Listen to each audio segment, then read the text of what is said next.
Pod Senge, uma produção do Sindicato dos Engenheiros no Estado de Goiás, para movimentar a engenharia com discussões e dicas sobre inovação, tecnologia, sustentabilidade e mercado de trabalho.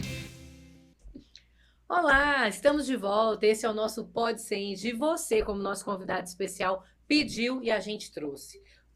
Trouxemos hoje para ser nosso entrevistado, né? Fazer esse bate-papo, o engenheiro, professor, docente da UFG, José Vicente. O professor José Vicente, ele tem uma ação destacada na universidade, na formação de engenheiros e no fortalecimento da universidade pública. Reconhecido por sua trajetória acadêmica e compromisso com o ensino, a pesquisa e a responsabilidade social da engenharia, contribui de forma permanente para o debate sobre valorização profissional, sobre ética e o papel estratégico da engenharia no desenvolvimento regional e nacional. A experiência do professor José Vicente, nosso engenheiro, e a visão crítica fazem do professor uma referência no diálogo entre universidade, categoria, profissional e sociedade. Seja bem-vindo, José Vicente. Muito obrigado, Cíntia. Obrigado pelo convite. É um prazer estar aqui nessa casa do engenheiro, né? A casa de todos nós. E com muito prazer eu vou compartilhar minhas experiências aqui, acadêmicas, profissionais, com os nossos ouvintes. Ah, bom, olha que bom, que a gente vai sugar tudo de tu mesmo, viu? Para começar, então, professor, a gente queria saber o que despertou em você, né, no senhor, como jovem, para a engenharia? Como é dentro, né, da juventude, na época estudantil, o que despertou? Bom, desde pequeno eu nunca tive uma dúvida em seguir a carreira de engenharia civil, porque o meu pai era engenheiro. Nossa, de casa. O meu pai foi professor, foi meu professor na escola de engenharia civil. Então, eu já antes de entrar, né, eu já tinha assim uma vontade, eu já despertou essa atuação do engenheiro nas construções. Eu lembro que no ensino médio eu ia para a escola técnica de bicicleta e eu parava, se tinha uma obra diferente, eu parava e ficava olhando. Então, eu presenciei o primeiro prédio de estrutura metálica aqui em Goiânia, Gente. Que foi o do Banco Itaú, ali na Rua 2. Era uma novidade. E sempre, então, eu tive essa vontade de exercer, de tornar um engenheiro civil. E entrou na universidade como docente quando, professor? Aí foi uma longa história. É mesmo? A minha história com a universidade é mais longa. Eu fiz o segundo grau no Colégio de Aplicação, que é da Faculdade de Educação da UFG. Na época, era na Praça Universitária. Então, eu já comecei a ter um vínculo com a universidade através desse ensino médio. E, posteriormente, eu passei no curso de Engenharia Civil, comecei o curso, e eu comecei, uns 2, 3 anos que eu estava cursando, eu prestei um concurso do DASP, na época, para técnico administrativo da UFG, cujo CPD, que é o Centro de Processamento de Dados, funcionava no mesmo prédio da Escola de Engenharia. Então, eu estava no meu 3º ano do curso, o total são 5, e no finalzinho do 3º ano eu comecei a atuar como técnico. Eu tinha aula de manhã no mesmo prédio, aí era o turno de 6 horas, ao meio-dia eu descia e entrava no meu turno. Ficava na universidade mais que em casa. O tempo inteiro, basicamente. Então, passado um tempo, eu prestei o concurso. Quando eu formei, aí eu prestei o concurso fui promovido para analista de sistema da universidade. Então, eu sempre fui funcionário. E depois eu passei para docente da universidade em 1989, 10 anos depois de atuar como técnico. Nossa, que história bonita, né? Porque já vem de família. E hoje, você assistindo às engenharias, a gente até publicou no nosso site, né, uma matéria falando que, nesse momento, o Brasil encontra-se com déficits, né, de engenheiros e muitas poucas entusiasmo para essa nova juventude para ingressar na engenharia. Como é que você vê isso? Ô, Cíntia, nós estamos, assim como docentes, um pouco preocupados, porque a gente vê um alto índice de evasão dos cursos de engenharia na nossa universidade, que é pública, como nas demais universidades. Então, isso tem nos preocupado um pouco.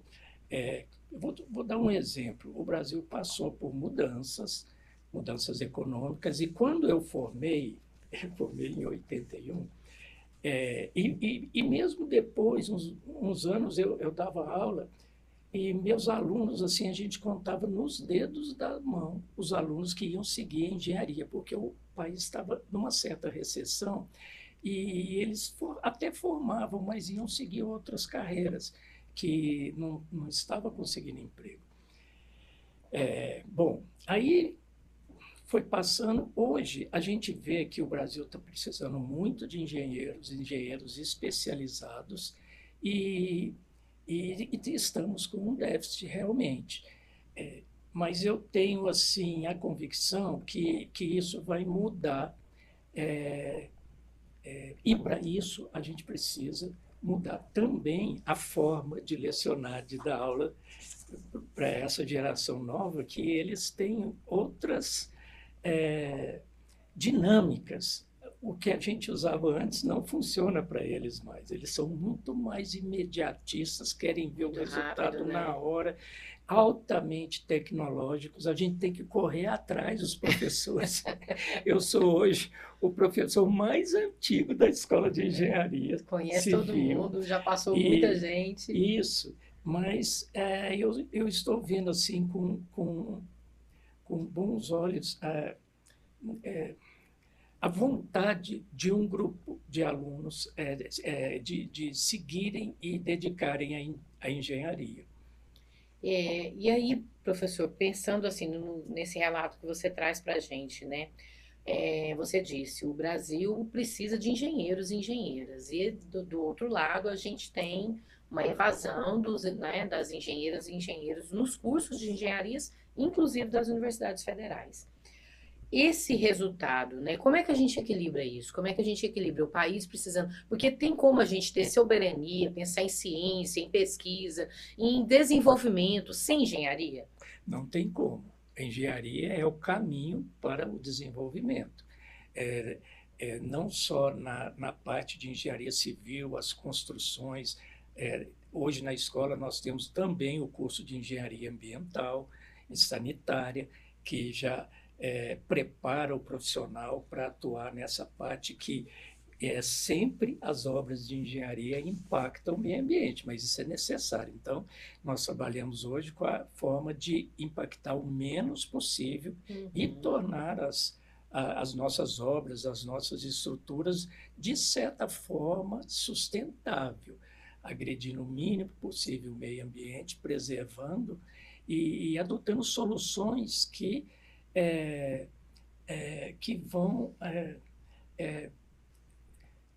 vão, assim, de certa forma, gastar o mínimo de recursos, reaproveitar o máximo possível. Então, nós estamos com esse novo viés. O senhor considera que esse novo viés é um pensamento político, é uma forma de uma organização política, é um ato político, é uma ideologia política? Ô, Cíntia, eu não vou assim entrar muito nessa polêmica, nessa seara da política, mas ela influencia, sim. Eu percebo porque nós tivemos um programa do governo federal que levava os estudantes universitários para um estágio no exterior.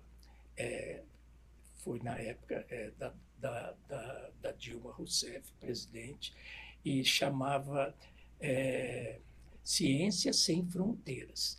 Então, eu tive vários alunos que passaram um semestre, um ano no exterior e voltaram, e isso foi muito importante para eles abrirem os horizontes. Assim, infelizmente, não temos ótimos cursos, temos ótimos programas aqui no Brasil, mas não temos a publicidade, talvez, a disseminação disso, e o pessoal é muito, assim, focado, voltado para o exterior.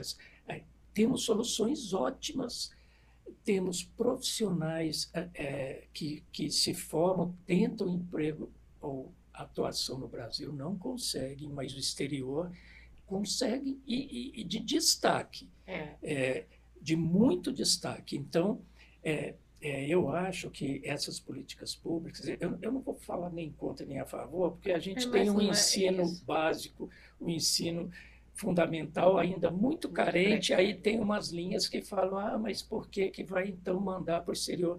Mas não deixa de ajudar a parte tecnológica. Esse choque cultural é importantíssimo, professor, não tem como negar. A partir do momento que a gente tem acesso a outras culturas, essa troca, né, traz e aguça desenvolvimentos importantes. Então, independente do fator político, né, ideológico, esquerda, direita, não é sobre isso, mas é sobre como a política influencia, né, as políticas públicas influenciam no desenvolvimento dos engenheiros. Eu acho que é perfeita a sua análise, né?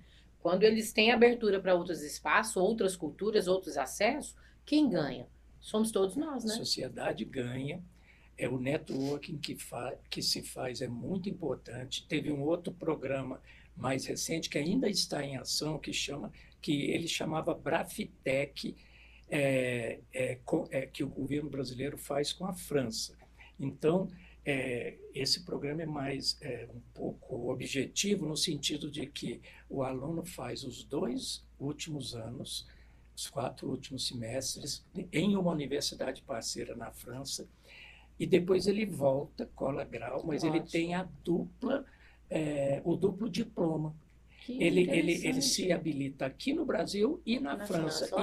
E muitos desses continuam com parcerias, às vezes até trabalhando em agências europeias, que traz um ganho, levando alunos para bolsas de sanduíche, que a gente chama de mestrado, de doutorado. Mestrado nem tanto, mas doutorado tem muito. Ele passa um ano fazendo a pesquisa nessa outra universidade do exterior e volta e conclui aqui no Brasil. Olha, que maravilha, que oportunidade maravilhosa. Essa semana mesmo, só para completar, Cintia, eu fui solicitado a indicar alguns alunos, mas eles têm que ter uma qualificação, uma média acima de 8, para concorrer a umas bolsas que vão sair agora para o ano que vem. Estudar vale a pena, gente, né? Super vale a pena. Super vale a pena. Professor, é por isso que você se envolve com a Politec? Isso é uma paixão. Eu vou contar. Conta pra gente essa paixão. Vou contar como que começou o meu relacionamento com a Poli. Então, na universidade, quando eu prestei o concurso, eu saí de técnico para docente, o concurso era de 20 horas, então tempo parcial. A maioria dos professores lá, eles chamam 40 horas e ainda tem uma dedicação exclusiva. Eles não podem ter, quem opta por essa modalidade não pode ter outro emprego, só pode ele dedica exclusivamente à universidade. Então, eu não era esse professor, eu era o professor 20 horas, porque eu trabalhava na Saniago também. Quando eu quando eu formei no mesmo ano, eu tive uma carreira de 36 anos trabalhando na Saniago, na área de infraestrutura, de projetos de sistemas de abastecimento de água, sistemas coletores de esgotos e tratamento de esgoto sanitário. Então, vai ter que contar para a gente depois, o que você está achando dessas... Eu não tinha muito tempo de envolver com essas outras coisas da universidade, mas eu nunca, me omiti. Então, quando a universidade resolveu... eu tive uma licença, tanto da Saniago quanto quando eu era técnico, programador e analista de sistema. Inclusive, na universidade, eu processei vestibular, que é um dos sistemas mais pesados, então, durante 3 anos. Bom, aí eu fui fazer o mestrado e doutorado no exterior, eu fiz nos Estados Unidos, e quando eu estava terminando, eu prestei o concurso para docente. Então, o meu contrato terminou num dia de técnico e começou de docente no dia seguinte. Bom, aí quando eu aposentei da Saniago, eu já tinha, mesmo sendo só 20 horas, ajudado a criar o programa de mestrado, na nossa unidade, engenharia sanitária e ambiental, na área de hidráulica e saneamento, que eu tinha muita vivência profissional, e ajudei a criar teve um curso de especialização, eu participava, depois de mestrado eu tive já 6 alunos ao mesmo tempo, 2 entrando, 2 no meio, 2 saindo de mestrado, e me virava assim nos 30 praticamente. É paixão trabalhava mesmo, né? muito à noite, minhas aulas do mestrado eram à noite, porque eu tinha o dia inteiro de trabalho na Saniago. Aí quando eu aposentei da Saniago, que foi 2016, aí, porque eu funcionava assim, eu ia para o meu trabalho, trabalhava o dia inteiro, e quando eu saía para dar aula, era um momento de lazer, de diversão. Eu vou dar aula, encontrar com os alunos. É muito assim, salutar esse convívio. Então, a gente vê o pessoal entrando, se formando, depois atuando, depois virando colegas seus. Então, isso é muito interessante. Muitos engenheiros da Saniago hoje foram meus alunos, e era uma satisfação, porque eu sempre falava da área, né? E quando eles entravam, eles assim, tinham essa gratidão de me dar um abraço, obrigado e tal. Bom, o professor está com os olhos brilhando para falar sobre esse assunto, porque realmente é algo que você gosta, né? Sente muito... Pois é. Então, quando eu aposentei da Saniago, eu falei, agora eu vou fazer o que eu gosto, né? E, paralelamente ainda a isso, uns alunos... porque a escola, a universidade, tem vários segmentos de entidades estudantis. Então, tem os centros acadêmicos de cada curso, tem o que a gente tem hoje chama as ligas acadêmicas. Então, por exemplo, na engenharia civil e ambiental, tem a Liga Acadêmica de Construção Civil, a Liga Acadêmica de Estruturas, de Geotecnia, de Hidráulica e Saneamento, de Licenciamento Ambiental. Agora, a mais nova nossa é a de reuso, reaproveitamento de água, reutilização de água. Então, essas ligas, assim como o escritório modelo que chama ELO, tem a Associação Atlética, que já é de esportes, tem a Poli, que a agremiação politécnica da UFG. Eles fizeram semelhante a uma que tem na USP, já tradicional.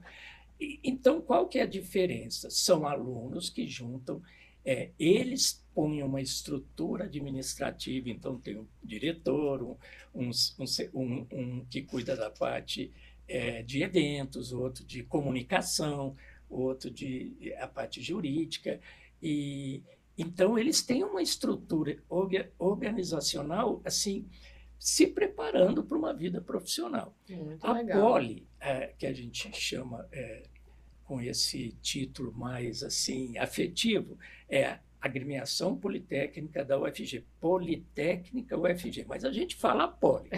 A Poli tem uma vantagem sobre essas outras, porque ela congrega todas as engenharias da universidade, não só aquelas que estão ali na nossa unidade, que é a engenharia ambiental e engenharia civil, mas também ali na nossa unidade tem a engenharia elétrica, a engenharia de computação, a engenharia mecânica, que agora tem uma unidade maior no campus Samambaia, tem engenharia química, temos engenharia de transportes em Aparecida, no campus de Aparecida, chama FCT, Faculdade de Ciência e Tecnologia, temos engenharia de transporte, engenharia química, de produção, alimentos já é no Samambaia. Então, a Poli nos dá uma oportunidade de habilidades, de especialidades. Então, a gente acostuma na engenharia civil de andar muito no trilho. A engenharia ambiental já sai um pouquinho, porque eles têm uma parte muito grande da parte de química e da parte de biologia, que o engenheiro civil não tem, se completam. E então foi isso. Então, quando eles descobriram que eu só estava na escola, eles começaram a me chamar. Eu fui orientador da Liga de Hidráulica e Saneamento durante vários anos, promovemos várias atividades, e a Poli me pegou quando eu tenho um filho que formou engenharia elétrica.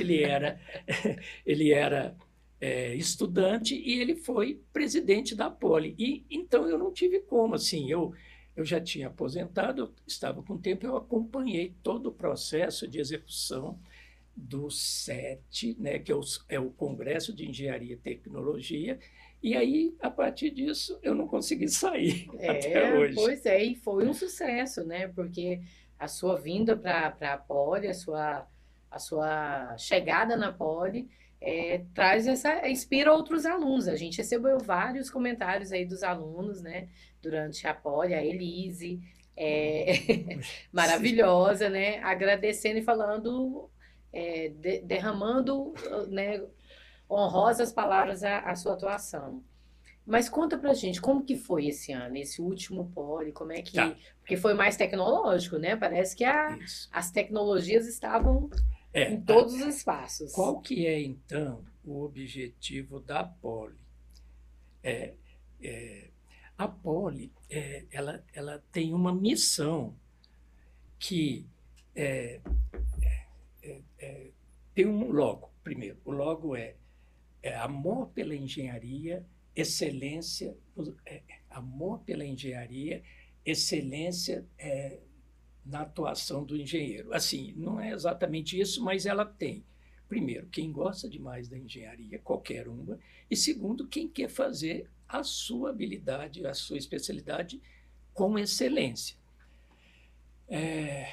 Então, o que ela preza? Ela preza, infelizmente, a sociedade, a tecnologia, o mercado de trabalho evolui muito rapidamente e a universidade não consegue acompanhar no ritmo. Por exemplo, sai uma técnica nova, até introduzir como uma disciplina do curso de formação vai alguns anos.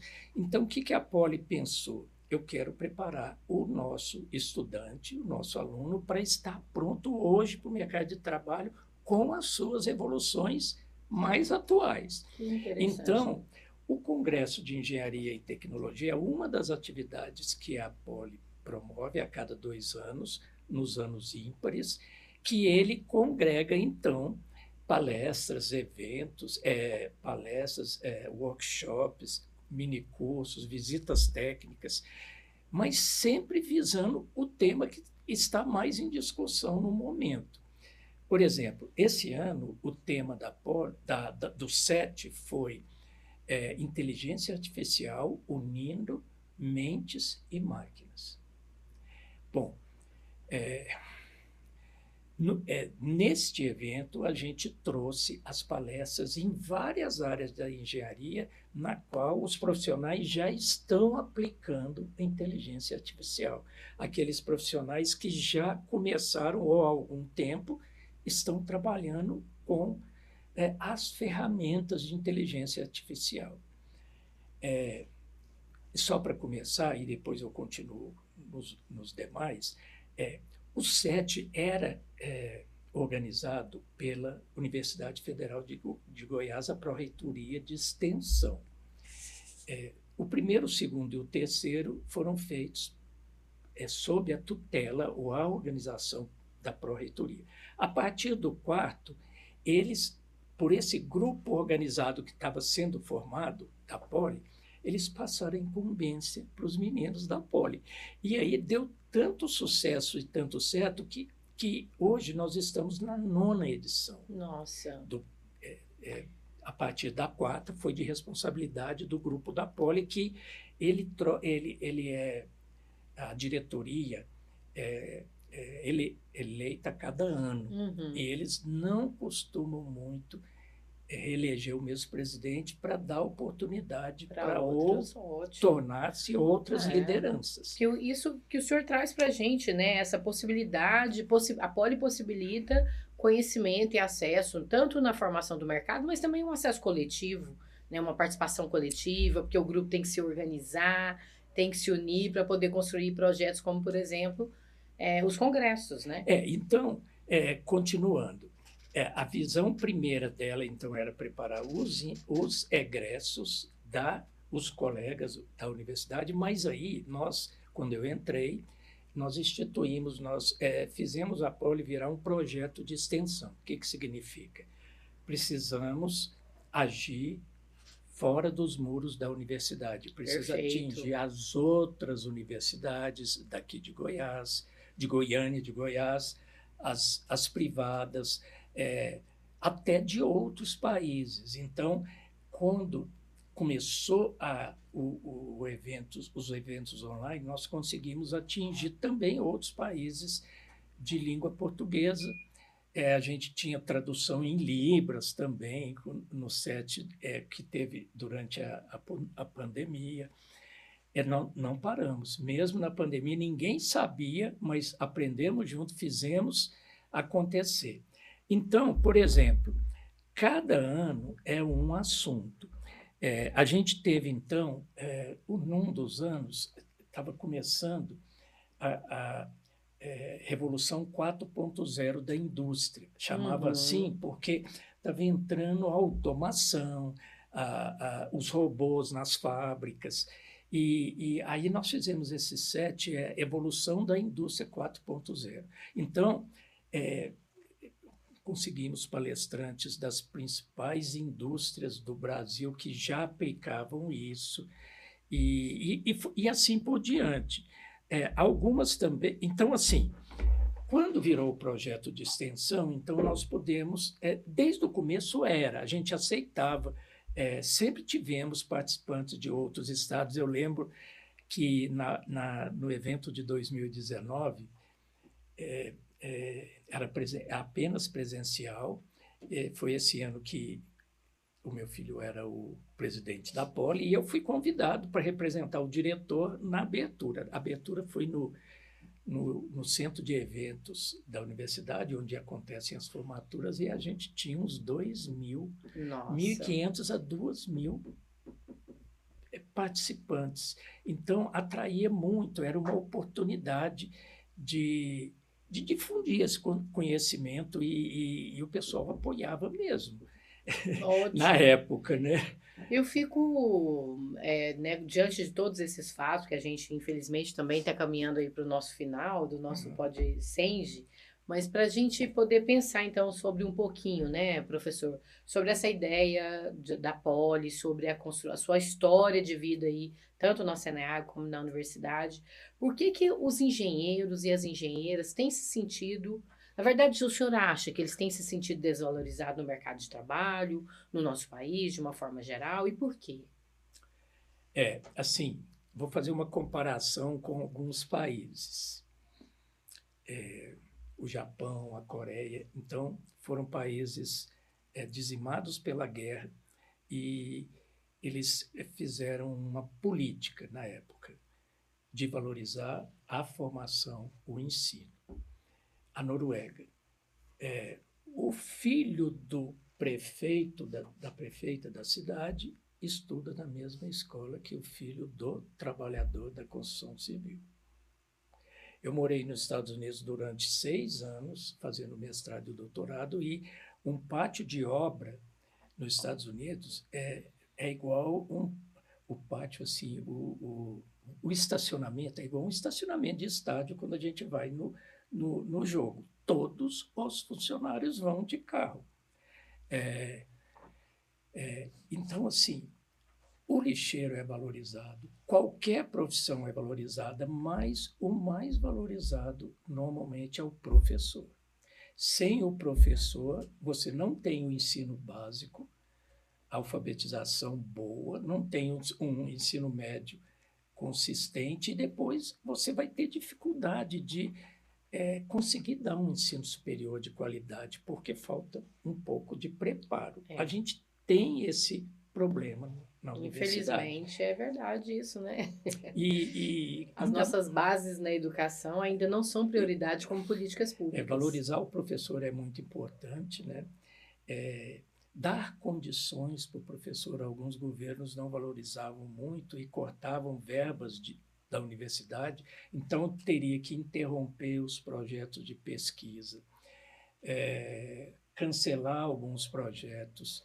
E hoje, assim, a gente vê que é muito importante a parte da extensão da universidade ir para a sociedade, conhecer o problema, interagir e desenvolver soluções que atendam de forma mais econômica, né? Por exemplo, na minha área de engenharia sanitária e ambiental, eu esqueci de falar, mas eu sou também, desde que eu formei, da Associação Brasileira de Engenharia Sanitária e Ambiental. Ela é uma organização não governamental, tem a sede no Rio de Janeiro, mas tem regionais em todos os estados.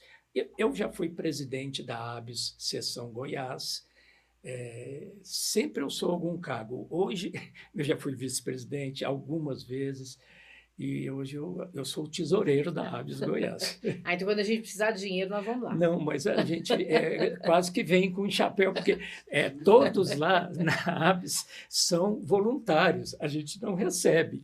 Agora, imagina, quando eu fiquei de férias, quando eu aposentei da Saniago, então parece que eu peguei um emprego na ABS, porque eu não saía da ABS. Eu tinha mais tempo que os colegas, então a gente desenvolveu bastante coisas, mas a gente faz isso com muito prazer, né? Não, muito bom. Então, só para fechar, a gente está percebendo que hoje a engenharia ambiental e sanitária, e também a engenharia em geral, ela está tendo uma procura pelas soluções mais sustentáveis.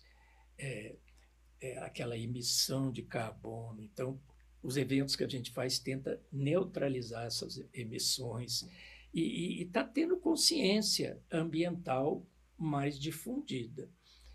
A gente está percebendo isso. E a última coisa que eu queria falar é que um aluno que participa de uma dessas entidades estudantis, principalmente os da Poli, então a gente tem em torno hoje de 25 integrantes.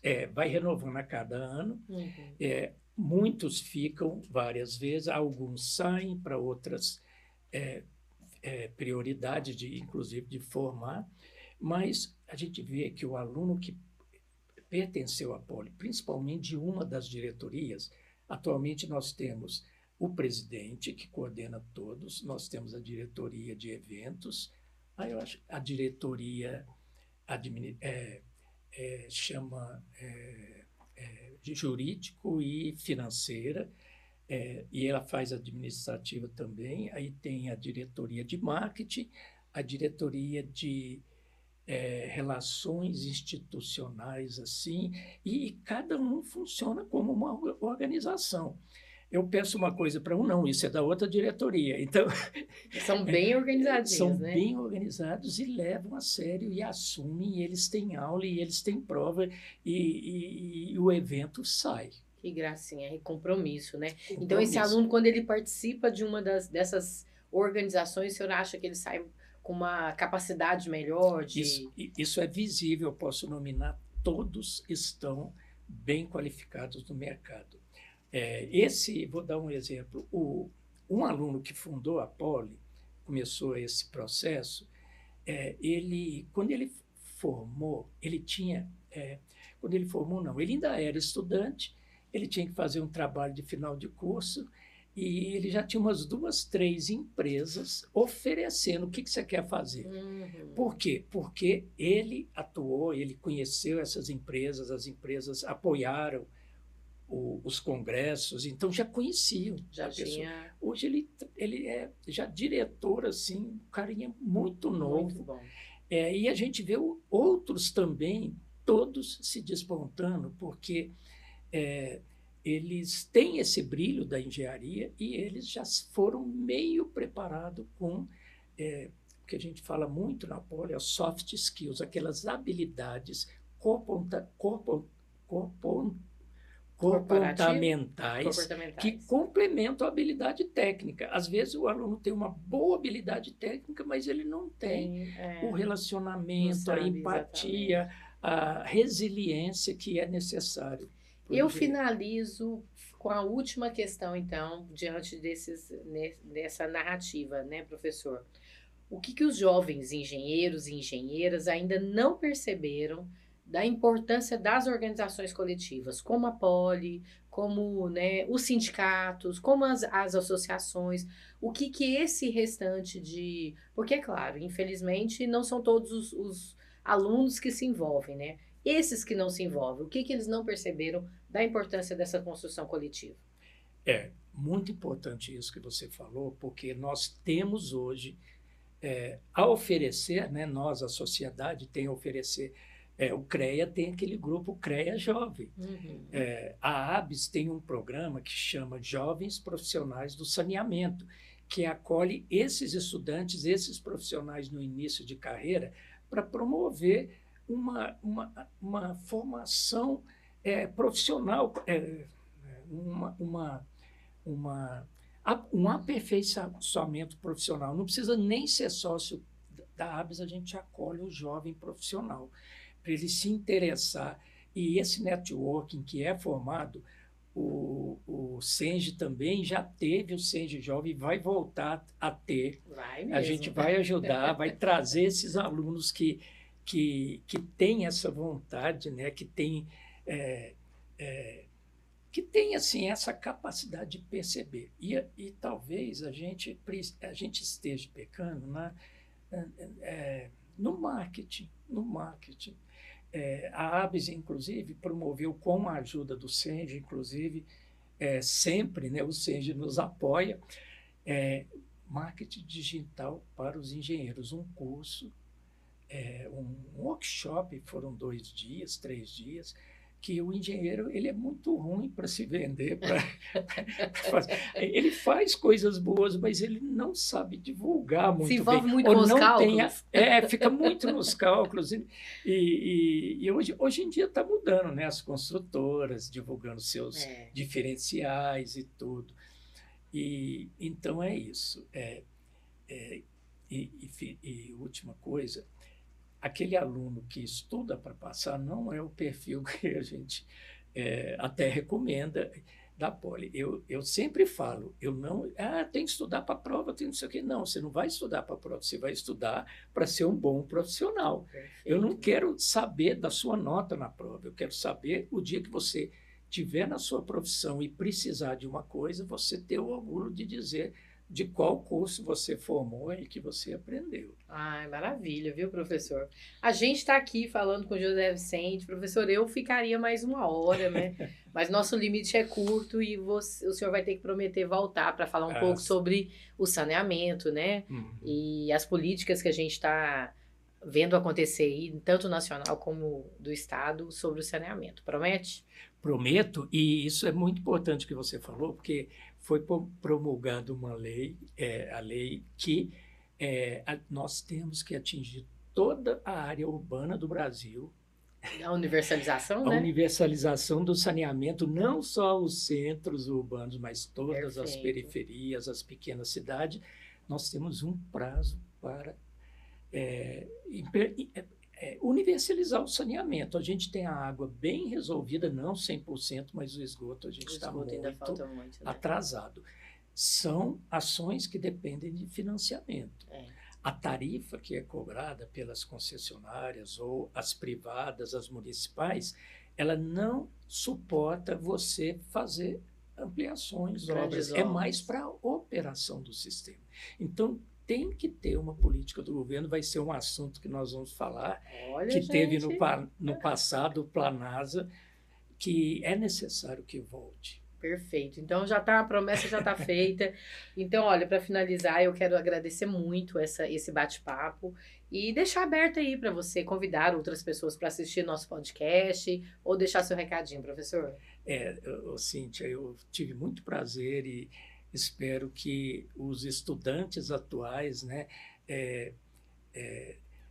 despertem para isso que é importante. A gente sozinho anda rápido, mas a gente, em conjunto, a gente vai muito mais longe.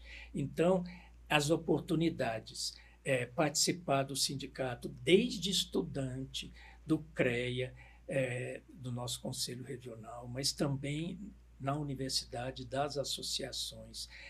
Pode ter certeza, o tempo despendido lá não vai ser em vão, vai trazer um benefício que o aluno vai ter com uma habilidade a mais. O diferencial é esse.